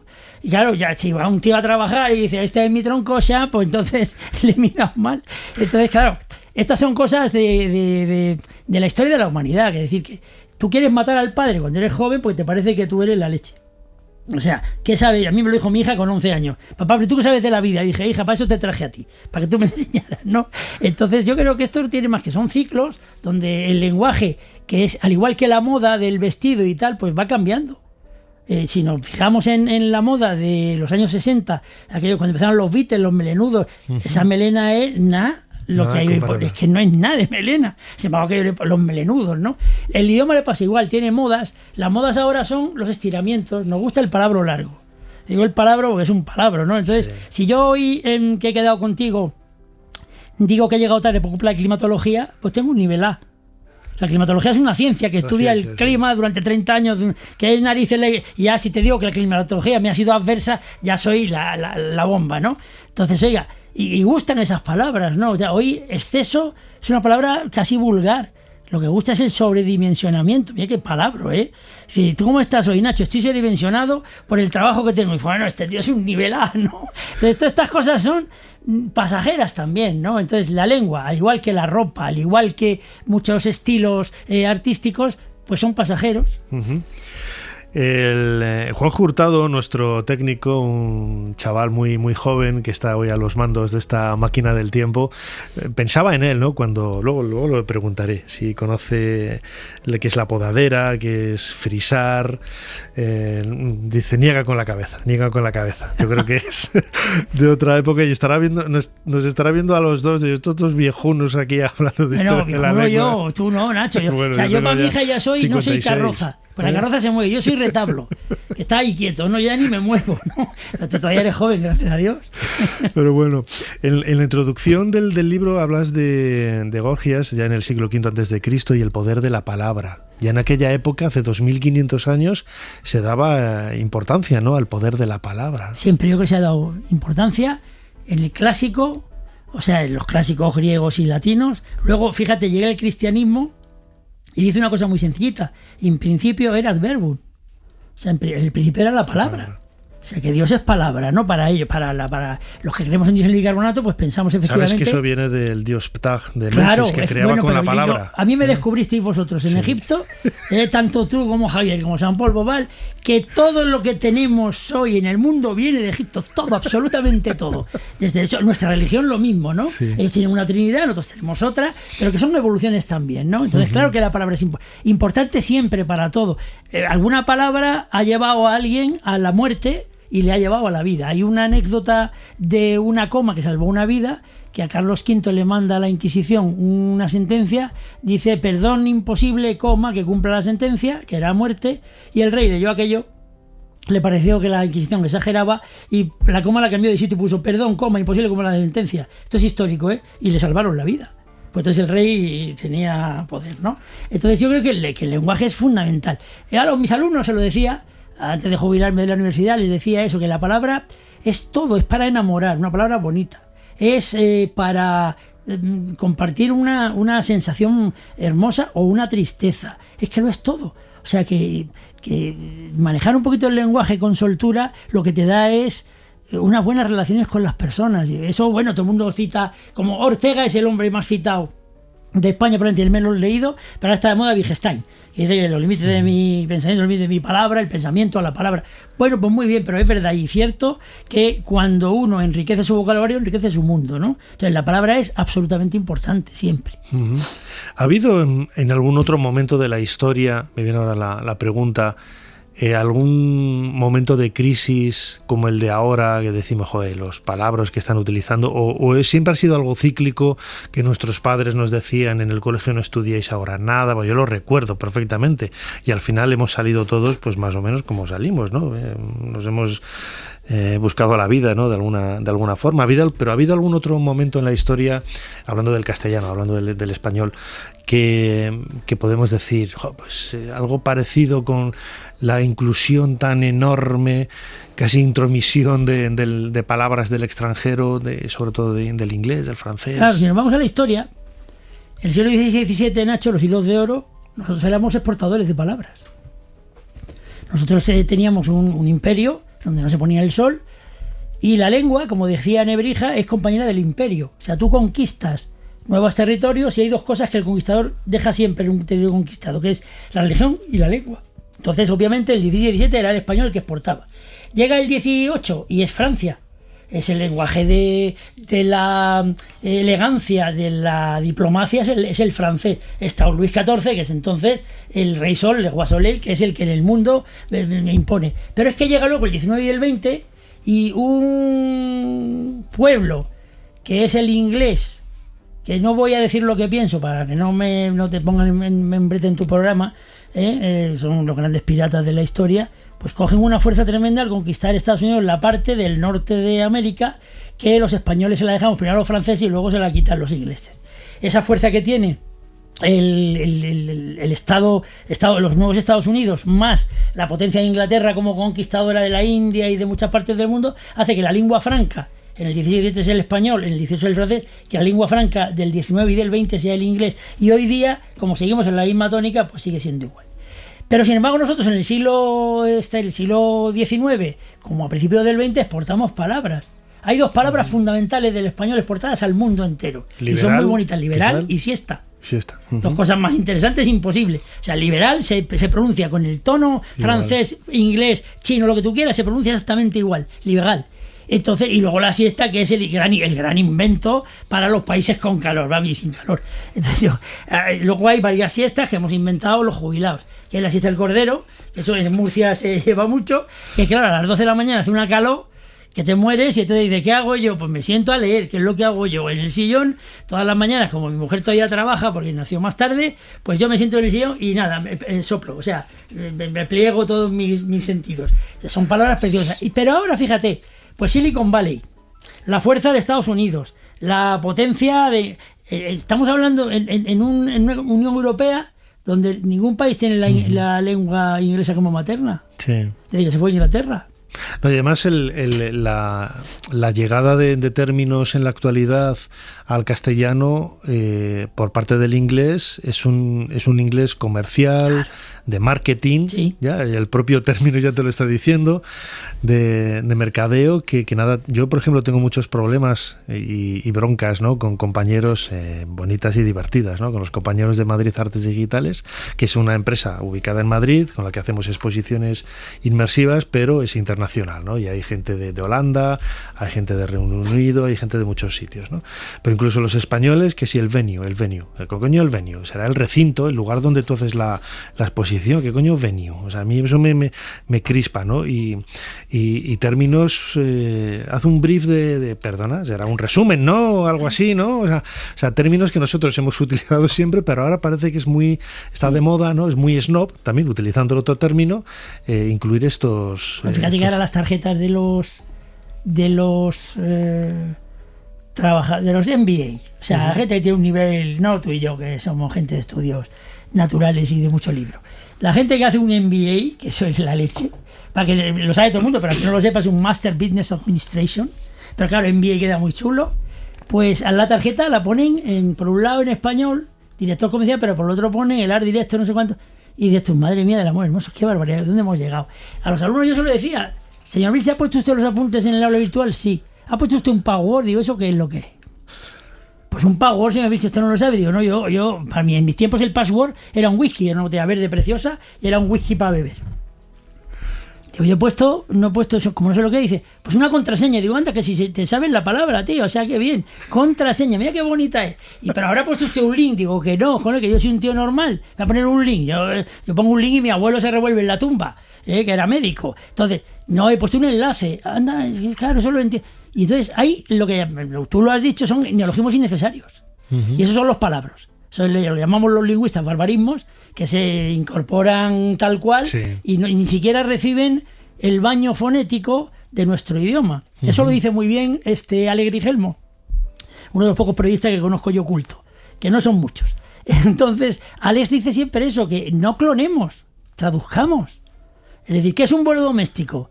El salto que da tu abuela desde el salón a la cocina sin tocar el suelo con las croquetas. Eso es un vuelo nacional, un vuelo interior. O sea, no me diga usted tonterías, ¿no? Entonces, estamos invadidos de neologismos innecesarios, pero que sí, como tú dices, cuando os juntáis para trabajar personas de diversas nacionalidades, pues ese inglés en 1000 palabras nos está matando. Yeah. Porque la gente sí que entiende lo del PowerPoint perfectamente y lo de los chicos, vamos, sin problema ninguno. Entonces yo siempre les digo, si vais a trabajar en un entorno de una multinacional internacional, pues claro que aprendáis todo lo que haga falta de palabras de esas, pero cuando estéis hablando en un entorno normal, hispanoamericano, yo me lo decía el hijo de un amigo que trabaja en Estados Unidos, Alejandro, chaval joven, que ha hecho así la carrera y tal, y a veces le dice, papá, suelto cada gringada en mis reuniones porque se dedica a las cuestiones económicas de Hispanoamérica desde Washington.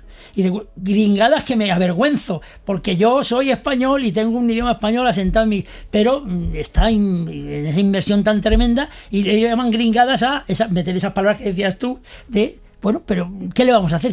Que yo insisto que el idioma en español no está en peligro. Es ahora mismo la segunda lengua por transmisión materna del mundo.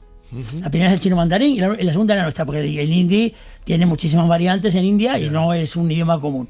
Pero el español sí. Y hemos tenido la suerte, al igual que en política se fragmentó toda Hispanoamérica en muchos países y el latín se fragmentó en muchos idiomas, hemos tenido la suerte de, a pesar de la independencia de estos países, conservar un idioma único, común, cuya diferencia son el léxico nada más, Nacho. Oye, hay algunas culturas, algunos idiomas que tienen más problemas, ¿no? Yo, por ejemplo, que voy mucho a Egipto, el árabe en Egipto, todos los términos relacionados con informática, el computer, el mouse, el pad, no utilizan palabras como ratón, que la tienen en su lengua, la alfombrilla, el ordenador, utilizan directamente del inglés. O sea, nos podemos dar con un canto en los dientes, ¿no? Sí, porque fíjate qué cultura, la egipcia. O sea, milenaria, que como a mí me enseñasteis vosotros, que es la exportadora de prácticamente toda la cultura y toda la civilización occidental, toda. O sea, no se escapa nada de lo que nos contabais en el barco a nosotros, ¿no? Y están incorporando unos palabras que para un egipcio común y corriente, como aquí un español común y corriente, son ajenas al espíritu y al genio de la lengua. ¿Qué está pasando? Pues lo que tú has dicho, es que es un inglés, pues eso, muy... Fíjate, con lo bonito que es la palabra mercadotecnia, si ahora te digo que yo soy licenciado en mercadotecnia, y dices, ¿tú qué es lo que estudias, idiota? O sea, es marketing, claro, y dices, hombre, por Dios. En los grados, otra locura absurda que hemos importado de Europa. Hay que portar lo bueno, no lo malo. La licenciatura es mucho más completa. ¿Cómo va a salir bien un abogado con 4 años cuando el derecho civil era tercero, cuarto y quinto, que eran las duras, en 5 años, y luego había que hacer un buen meritaje? Pero como a veces las modas pues te imponen desde los palabras hasta las nuevas carreras y toda esta chorrada, querían también hacer grados de 3 años. No me digas, por Dios, ya sería Pero fíjate, incluso en el mundo editorial, que tú y yo trabajamos en ello, a mí me sacan de quicio cuando hablan de libros de ficción y no ficción. Cuando siempre ha sido novela o ficción, claro, y ensayo. Digo, ¿cómo que no ficción? O sea, no fiction no, estamos en España. Claro. Ensayo, que es lo que ha sido toda la vida. Toda la vida. Pero ahora yo como siempre lo miro, cuando alguno de vosotros publicáis un libro, me encanta, pues en los periódicos que miro bastantes, todos tienen las 2 listas. Ficción, pues no salís tú con tus novelas, sí, que yo sí las he comentado en el periódico, porque me han encantado. Son chalauras preciosas donde todo lo que aprendí en Egipto, luego en tu novela, digo, ay, esto me suena, y me siento satisfecho, ¿no? De ver cómo asimilo. Pues tú cuando escribes novela, estás en ficción, y cuando haces un ensayo sobre Egipto, eres no ficción. Esto es una bobada, pues está en todos los periódicos. Sí. Entonces, el no, que es esa forma inglesa de decir las cosas, en español no ha sido nunca así. Bueno, mucho de esto y de esa forma tan locuaz y tan divertida con la que cuenta Fernando Vilches la historia del lenguaje, lo vais a descubrir este último libro publicado por Arzalia, Palabras, del mal uso del español y cómo hacerlo mejor. Fernando Vilches, como siempre, muchísimas gracias una vez más por habernos ayudado a hacer un poquito más de historia. Muchísimas gracias a vosotros y nada, a nuestros oyentes, pues que se animen no a leer mi libro, lo hacen estupendo, sino que se animen a leer y a pensar que el idioma es algo lógico, que tiene unas raíces la madre de nuestro idioma es el latín y el padre es el griego, y eso hay que conservarlo bien, porque a sus padres parece, honra merece. Y ahora le vas a firmar y dedicar el libro a Juan Hurtado, nuestro compañero, para que se lo lleve y aprenda ahí un montón de cosas que seguro muchas de ellas no le hacen falta, pero seguro que le hace ilusión. Muchísimas gracias, Fernando. Muchas gracias a vosotros.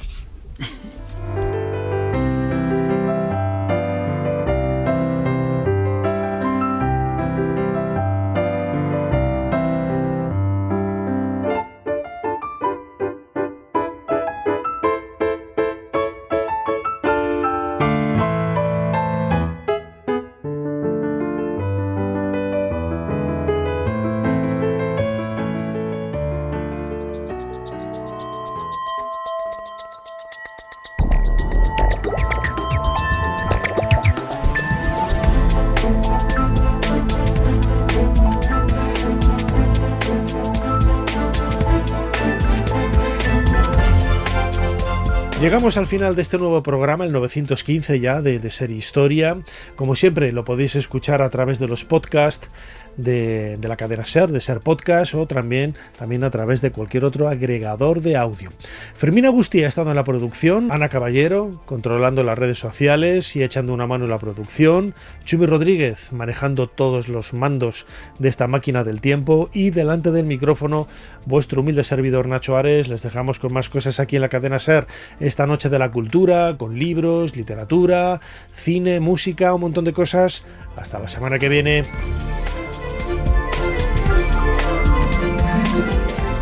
Para no perderte ningún episodio, síguenos en la aplicación o la web de la SER, Podium Podcast o tu plataforma de audio favorita.